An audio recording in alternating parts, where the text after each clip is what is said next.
Hello everyone. Welcome welcome to English with Shalini. और आज के इस वीडियो में हम डिस्कस करेंगे डीप वाटर की समरी, चैप्टर 3 डीप वाटर। और इसे लिखा है विलियम डॉगलस ने। विलियम डॉगलस का जन्म अमेरिका में हुआ था, मिनेस्टो में। और वो फिर फ्रैंकलिन डी रोजवेल्ट से मिले जो कि प्रेसिडेंट थे। फिर उनके वो एडवाइज़र बने, फ्रेंड रहे उनके। और उन्होंने लीगल फील्ड में अपना कैरियर बनाया विलियम ओ डॉगलस ने। और उन्होंने 36 ईयर्स तक लीगल फील्ड में अपनी सर्विस दी, एज ए जस्टिस वर्क किया। और उन्होंने एक बुक लिखी, ऑफ मेन एंड माउंटेन्स, जिसमें उन्होंने लाइफ के एक्सपीरियंसेस के बारे में लिखा है। उनकी एक तरह से ऑटोबायोग्राफी है ये। और उसमें से लिया गया है, एक्सेप्ट है ये जो हमारा डीप वाटर जो चैप्टर है उसका एक पोर्शन है। तो इसमें वो अपने एक्सपीरियंसेस के बारे में लिखते हैं कि कैसे उनको हाइड्रोफोबिया था, वाटर का बहुत ज़्यादा डर हो गया था, और कैसे इस डर को उन्होंने ओवरकम किया, स्विमिंग सीखी, और वो बहुत ही अच्छे स्विमर बन पाए। तो ये सारी कहानी है इसमें। तो ऑथर है विलियम डॉगलस, वो बताते हैं, अपनी जर्नी को बताते हैं कि कैसे उन्होंने अपने वाटर के फियर को जीता, उसके ऊपर विजय हासिल की। और अपना स्टोरी वो बताते हैं कि एक बहुत ही अनफॉर्चुनेट इंसिडेंट हुआ था उनके साथ, जब वो लगभग 10 या फिर 11 ईयर्स ओल्ड थे। और उस समय वो उन्होंने डिसाइड किया था कि एक YMCA स्विमिंग पूल है, वहाँ पर वो स्विमिंग सीखेंगे, क्योंकि उन्हें लगता था वो बहुत ही सेफ प्लेस है स्विमिंग सीखने के लिए। और हालांकि उनके जो लोकेलिटी के आसपास याकिमा रिवर था, लेकिन याकिमा रिवर बहुत ही डेंजरस था, बहुत ही ज़्यादा ट्रेचरस था। और उसमें बहुत सारी एक्सीडेंटल ड्राउनिंग्स हुई थी, कई लोग डूब के मर गए थे वहाँ। तो ये सारे इंसिडेंट्स को मेरी मदर मुझे बताती रहती थी कि आज ये डूब गया, कल वो डूब गया। तो इससे इस तरह से मेरे को डराती थी, और ताकि मैं उसके आसपास भी मत जाऊँ। तो मैंने कहा कि ठीक है, YMCA तो बहुत ही सेफ है, मैं सीखूंगा स्विमिंग। लेकिन मुझे शुरू से ही वाटर का डर था, क्योंकि ये जो फियर है मेरे अंदर बचपन से इसलिए आ गया था कि क्योंकि मैं एक बार 3 या 4 साल का था, बच्चा था, तब मेरे फादर मुझे कैलिफोर्निया के बीच में घुमाने ले गए थे। और वहाँ पर एक तेज लहर आई, और उस लहर ने मुझे एक तरह से नॉक डाउन कर दिया, गिरा दिया। और पूरी मैं वाटर के नीचे बरी टाइप का हो गया था, और मुझे सांस नहीं आ रही थी, मुझे बहुत ज़्यादा डर लगा। और मेरे फादर ने मुझे उठा लिया और सब कुछ ठीक हो गया। लेकिन इसके बावजूद भी मुझे स्विमिंग सीखने का जो मेरा क्रेज़ था वो कम नहीं हुआ। हालांकि डर तो मुझे था, लेकिन मैं फिर से मेरा जो कॉन्फिडेंस मैंने गैदर किया कि नहीं, मुझे सीखना है और मुझे अपने इस फियर से ओवरकम करना है। तो फिर मैंने क्या किया, YMCA में अपना ये ले लिया, एडमिशन ले लिया, और उसमें सीखना शुरू किया। 2-3 दिन ही हुए थे मुझे प्रोवाइड किया गया ये जो वाटर विंग्स प्रोवाइड किए गए। आप पिक्चर में देख रहे होंगे वाटर विंग्स, येलो कलर के यहाँ पर है। तो वाटर विंग्स के सहारे मैं पैडलिंग करता था, अपने हाथ पैर को मारता था जिस तरह से। और जो बाकी जो बच्चे थे उनको देख के कॉपी करता था कि कैसे वो स्विमिंग कर रहे हैं वैसे मैं भी करूँगा, इस तरह से। तो एक दिन क्या हुआ कि मैं स्विमिंग पूल में थोड़ा जल्दी आ गया, और मैं जब जल्दी आया तो मैंने देखा कि मैं बहुत ही अकेला हूँ, और मैं बहुत डर गया। और जो मेरा स्विमिंग पूल था वो एक तरफ तो शैलो था, एक तरफ वो 2 या 3 फीट ही गहरा था, और धीरे धीरे उसकी गहराई बढ़ रही थी, और आखिरी तक उसकी गहराई 9 फीट थी। तो मैं उस 9 फीट गहरे जो गहराई थी उसके उसी का जो किनारा था, वहीं पर मैं बैठ के रेस्ट कर रहा था। मैं सोचा कि बाकी लोग भी आएंगे तो मैं पूल में कूदूंगा और प्रैक्टिस करूंगा। और तभी क्या हुआ, कोई दूसरा तो नहीं आया, लेकिन एक बहुत ही मस्कुलर टाइप का बॉय आया, बुली टाइप का, जो लगा कि 18 इयर्स ओल्ड था। उसकी बहुत ही अच्छी बॉडी थी, और वो मुझे आके बुली करने लगा। उसने कहा कि ये स्किनी को मैं फेंकूं क्या पूल में करके, और उसने मुझे उठा के सिटिंग पोजीशन में ही पूल में फेंक दिया। अब जब मुझे उसने पूल में फेंक दिया तो मैं बहुत सारा पानी पी गया, और मैं डूबने लगा, ड्राउन होने लगा।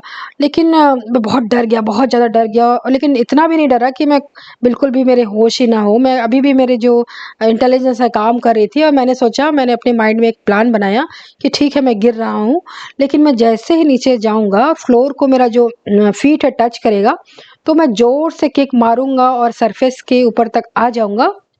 और फिर जैसे तैसे हाथ पाँव मार के मैं पुल के किनारे आ जाऊँगा। इस तरह से मैं इमेजिन कर रहा था, और मैं पुल के फिर किनारे आने की सोच रहा था। फिर जब मैं नीचे गिरते गया फाइनली मैंने फ्लोर को टच किया और मैंने किक मारी, तो मैंने देखा कि मेरा जो जंप है, मैं बिग जंप लगाना चाह रहा था, बहुत ही जंपिंग के साथ मैं ऊपर आना चाह रहा था, लेकिन ऐसा नहीं हुआ। मैं जब ऊपर आ रहा था तो मैं बहुत धीरे-धीरे ऊपर आ रहा था, मेरे जो इमेजिनेशन के बियॉन्ड था जो कि, और जैसे कि मैंने एक्सपेक्ट किया था, और मैं बहुत ही ज़्यादा सफोकेटिंग हो रहा था। ये जो पूरा का पूरा मुझे ऐसा लग रहा था कि दम घुट रहा है, मेरे हाथ-पाँव बहुत ही फूल रहे थे और ऐसा लग रहा था कि काम नहीं कर रहे हैं, और मैं बहुत ज़्यादा स्क्रीम कर रहा था, चिल्ला रहा था, स्क्रीम करने को ट्राई कर रहा था, येल कर रहा था, लेकिन ऐसा लग रहा था कि मेरे अंदर से साउंड ही बाहर नहीं आ रहा है, और क्योंकि वाटर के बाहर से तो साउंड आएगा नहीं। और मैं इधर-उधर हाथ-पाँव मार रहा था कि मैं कुछ को छू लूँ, किसी किसी लैडर को छू लूँ, किसी सीढ़ी को छू लूँ, किसी रोप को पकड़ लूँ, जिसके सहारे मैं ऊपर आ जाऊँ। लेकिन ऐसा कुछ नहीं हुआ, मुझे कुछ भी नहीं मिला, चारों तरफ वाटर ही वाटर था, पूरे वाटर से मैं घिरा था। और जब भी मैं अपनी आँखें खोलता था तो देखता था जो वाटर है पूरा डर्टी येलोइश कलर का था, और मैं सरफेस पे आने की कोशिश करता था, ब्रीथ करने की कोशिश करता था, लेकिन मैं फिर से ड्रॉन हो जाता था, फिर से डूब जाता था। और मुझे ऐसा लगा कि जो मेरे लेग्स हैं वो काम नहीं कर रहे हैं, पैरालाइज्ड टाइप के हो गए हैं, क्योंकि मैं लगातार कोशिश कर रहा था ऊपर आने की और बार-बार नहीं, तो मैं नीचे चला जाता था। एक्चुअल में हुआ क्या था कि 2-3 दिन उसने स्विमिंग सीखी थी, जिसकी वजह से उसको थोड़ी बहुत तो आ गई थी हाथ-पाँव मारना, जिसकी वजह से इतने देर तक वो स्ट्रगल कर पाया सर्वाइवल के लिए। अदरवाइज़ इतने देर तक भी सर्वाइवल के लिए स्ट्रगल नहीं किया जा सकता, जो स्विमिंग नहीं जानता। तो वो जैसे-तैसे थोड़ी देर के लिए आता था सरफेस में और फिर से डूब जाता था, फिर से बॉटम में चला जाता था। उसने कई बार ट्राई किया, और जब उसने बार-बार ऐसा ट्राई किया तो वो बहुत ज़्यादा एग्ज़ॉस्टेड हो गया, बहुत ज़्यादा थक गया, बहुत ज़्यादा उसे डर भी लग रहा था कि मैं डूब जाऊँगा, मैं मर जाऊँगा इस तरह से। और उसका जो पूरा प्लान धरा का धरा रह गया, वो नहीं आ पाया सरफेस तक, और उसका जो आता भी था तो उसका सिर्फ़ आँख बाहर आता था। इस तरह से उसे उसे लगा कि ये बहुत अब डूब ही जाएगा वो करके। फिर उससे धीरे-धीरे क्या हुआ, उसका जो एग्ज़ॉशन इतना ज़्यादा बढ़ गया, तो वो अनकॉन्शियस होने लगा, उसे एकदम डिज़ीनेस फ़ील होने लगा, उसकी आँखों के सामने अंधेरा छाने लगा, उसे लगा कि अब सब कुछ ख़त्म हो रहा है और वो मर रहा है, वो स्लीप में जा रहा है। कोई बहुत ही टेंडर-टेंडर बाहें हैं जो उसे खोल रही हैं, उसको अपने पास बुला रही हैं, वो मदर की बाहें हैं, वो स्पेस में फ्लोट कर रहा है, ऐसे उसको ऐसे नियर डेथ सिचुएशन उसको महसूस हो रही थी कि मतलब बस मरने ही वाला है, लेकिन उसे कुछ पेन नहीं हो रहा था उस दौरान, उसे कुछ दर्द नहीं हो रहा था और उसे ना ही कुछ ज़्यादा डर लग रहा था, क्योंकि अब वो डर वाला जो स्टेज उसने पार कर लिया था। फिर उसके बाद उसे कुछ भी याद नहीं रहा कि वो क्या हो रहा था उसके साथ।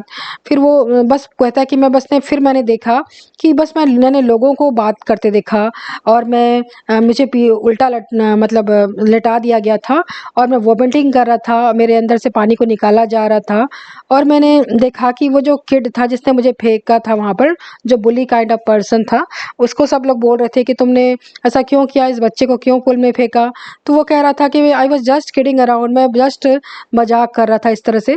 तो लोगों ने उससे कहा कि तुम तो किडिंग कर रहे थे, लेकिन ये बच्चे की तो जान जाने वाली थी इस तरह से।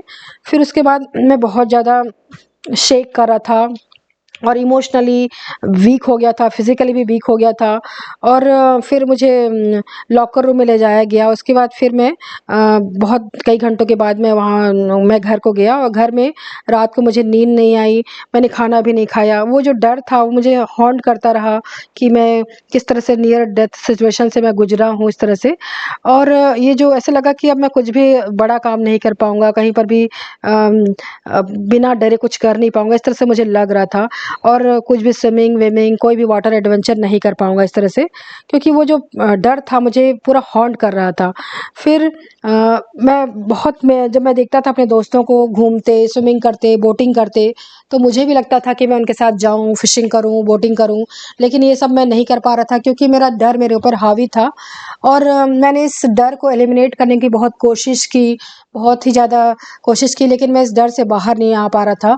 फिर जब मैं बहुत कई साल गुज़र गए, तो मैंने सोचा कि नहीं, इस डर पे मुझे जीत हासिल करनी होगी। तो मैंने अक्टूबर में एक स्विमिंग इंस्ट्रक्टर हायर किया। तो स्विमिंग इंस्ट्रक्टर हायर करने के बाद वो स्विमिंग इंस्ट्रक्टर बहुत ही अच्छा था। उसने मुझे स्टेप बाय स्टेप इंस्ट्रक्शन दिए कि कैसे मुझे करना है। इस स्विमिंग की टेक्निक सिखाई स्टेप बाय स्टेप, और पूरे जो जितनी भी टेक्निक्स होती है स्विमिंग की सिखाई। फिर वो जब मुझे स्विमिंग कराते जाता था तो क्या करता था कि मेरे वेस्ट में एक बेल्ट बांध देता था और बेल्ट से वहाँ पर केबल अटैच रहता था और उसका केबल का जो एक एंड रहता था इंस्ट्रक्टर के से बंधा रहता था। फिर इंस्ट्रक्टर जो है थोड़ा सा लूज छोड़ता था तो मैं फिर स्विमिंग करता था। तो कभी कभी क्या होता था कि वो इंस्ट्रक्टर जो है अपना जो रोप को ज़्यादा छोड़ देता था तो फिर मैं डर जाता था। फिर से मेरे को वो जो हॉन्टिंग मेमोरीज थी पास्ट की कि कैसे मैं डूब गया था वो मुझे हावी हो जाती थी और मुझे डर लगता था कि मैं डूब जाऊंगा फिर से इस तरह से। फिर धीरे धीरे मैंने देखा कि मेरा जो डर है धीरे धीरे कम हो रहा है और मैं स्विमिंग्स की नई नई टेक्निक सीख रहा था। मेरे जो इंस्ट्रक्टर ने मुझे ब्रीदिंग टेक्निक सिखाई, कैसे मुझे इनहेल करना है, कैसे एक्सहेल करना है। फिर उसने मुझे बताया कि कैसे पुल के किनारे को पकड़ के अपने पैरों को मतलब किकिंग करना है, इस तरह से लेग किकिंग सिखाई। और जो भी वो सिखाते थे उसको वो 1 हफ्ता 2 हफ्ते तक मुझे प्रैक्टिस कराते थे ताकि उसमें एकदम मैं परफेक्ट बन जाऊँ, पारंगत बन जाऊँ इस तरह से। फिर मैंने जो जो स्विमिंग जो सीखना शुरू किया था, अक्टूबर में शुरू किया था और अप्रैल में मुझे उसने कहा कि आप पूरा स्विमिंग सीख गए हो और आप अच्छे से आप स्विमिंग कर सकते हो, अब मेरी ज़रूरत नहीं है आपको। इस तरह से उसने मुझे सर्टिफ़ाई कर दिया। लेकिन मैं अपने आप में रेडी नहीं था। मुझे लगता था कि मैंने स्विमिंग की टेक्निक तो सीख ली है, लेकिन जो अभी भी मुझे डर पे अपना विजय हासिल करना बाकी है, अभी भी मैं जीता नहीं हूँ अपने डर के ऊपर। मुझे डर लगता है कि मैं फिर से ना डूब जाऊँ इस तरह से। तो फिर इस तरह से समय बीतता गया, फिर मैं प्रैक्टिस करता गया और मैंने जुलाई तक बहुत ज़्यादा प्रैक्टिस की, उस डर के साथ ही प्रैक्टिस की। हालाँकि जो डर की जो इंटेंसिटी थी बहुत कम हो गई थी। अब मुझे उतना डर तो नहीं लगता था, लेकिन वो डर का जो ट्रेसेस था बार-बार आ जाता था, पैंग्स ऑफ फियर जो था। और फिर क्या हुआ कि मैं जो अपने इम्प्रूवमेंट से पूरी तरह से सैटिस्फाइड नहीं था वो। मैं इसको सैटिस्फाई करना चाहता था कि मैंने क्या किया कि कई जगहों में स्विमिंग की। मैंने लेक वेंटवर्थ्स में गया, वहाँ पे मैंने 2 माइल्स की स्विमिंग की और उसके अलावा कई वाटर बॉडीज़ में गया मैं और कई जगह मैं फ़िशिंग ट्रिप में भी गया। ये सारी जगह पे मैंने स्विमिंग की, अलग-अलग जगहों में करी और हर जगह मैंने देखा कि थोड़े समय के लिए मेरा डर मेरे ऊपर आता था, लेकिन फिर भी मैंने उसको डर को एक तरह से धता बता के आगे बढ़ा मैं। और फिर मुझे बहुत ज़्यादा खुशी महसूस हुई कि अल्टीमेटली मैं स्विमिंग सीख गया हूँ, अपने डर पे मुझे काबू हो गया है। इस तरह से मुझे बहुत खुशी हुई और मुझे लगा कि मैं लाइफ़ को ज़्यादा अच्छे से अब एक्सपीरियंस के साथ जी सकता हूँ, ज़्यादा जस्ट के साथ जी सकता हूँ इस तरह से। और ये जो मेरा जो एक्सपीरियंस था एकदम लाइफ़ चेंजिंग एक्सपीरियंस था, बहुत ही इम्पोर्टेंट एक्सपीरियंस था क्योंकि मैंने उस डर पे विजय हासिल की थी जो कि मुझे इतने साल तक मुझे थ्रेटन कर रही थी। और इस सिचुएशन को वही समझ सकते हैं जो इस तरह की सिचुएशन से गुजरे होंगे, वही समझ सकते हैं कि किस तरह से जब फ़ियर के ऊपर हम जीत हासिल करते हैं तो हमें कैसा फ़ील होता है इस तरह से। फिर वो कहते हैं कि मुझे फिर रूज़वेल्ट की बात याद आई। रूज़वेल्ट अमेरिकन प्रेसिडेंट जो कि इनके फ्रेंड भी थे, इनके अंदर जो एडवाइस भी करते थे जो डॉगलस रूज़वेल्ट को। तो वो बोलते हैं कि मुझे रूज़वेल्ट की बात याद आई कि कैसे डेथ में एक तरह से पीस होती है, शांति होती है और हमको जो डर होता है, हमको डर का ही डर होता है, मतलब डेथ का डर होता है जो कि हमको नहीं होना चाहिए, हमको किसी चीज़ से नहीं डरना चाहिए। इस तरह से उनकी बात याद आई। तो इस जो डीप वाटर जो चैप्टर है इसमें बताता है कि कैसे कि जो करेज है, हमको हमेशा किसी भी डर का सामना बहुत ही करेज के साथ, बहुत ही साहस के साथ करना चाहिए। और हमारे जो ज़िंदगी में कितने भी सारे डर हो सकते हैं, फ़ियर हो सकते हैं, लेकिन हमको ये डिसाइड नहीं करना चाहिए कि हम अब कुछ नहीं कर सकते, अब हम तो मरने वाले हैं, हम तो ये ऐसा ऐसा नहीं सोचना चाहिए, बल्कि हमको उसको डर पे काबू करना चाहिए। तो the fear of death itself might prevent us experiences so many wonderful things in life. और ये जो हमको जो डर रहेगा इसकी वजह से क्या होगा कि हम लाइफ में जो वंडरफुल एक्सपीरियंसेस नहीं ले पाएंगे, हमारी लाइफ एक तरह से अधूरी रह जाएगी। तो हमको इस डर पे काबू करना बहुत ज़रूरी है। तो अपना जो ऑटोबायोग्राफिकल अकाउंट के जरिए वो उस एग्जाम्पल को देते हैं कि कैसे उन्होंने इस फियर ऑफ वाटर को ओवर पावर किया और फिर बहुत ही ज़्यादा उन्होंने अपनी इसमें सक्सेसफुल रहे। तो ये है उनकी डिटर्मिनेशन की कहानी। Where there is a will there is a way, इसकी कहानी है ये। जहाँ चाह वहाँ राह। तो ये है आपकी डीप वाटर की summary. Thank you so much for listening.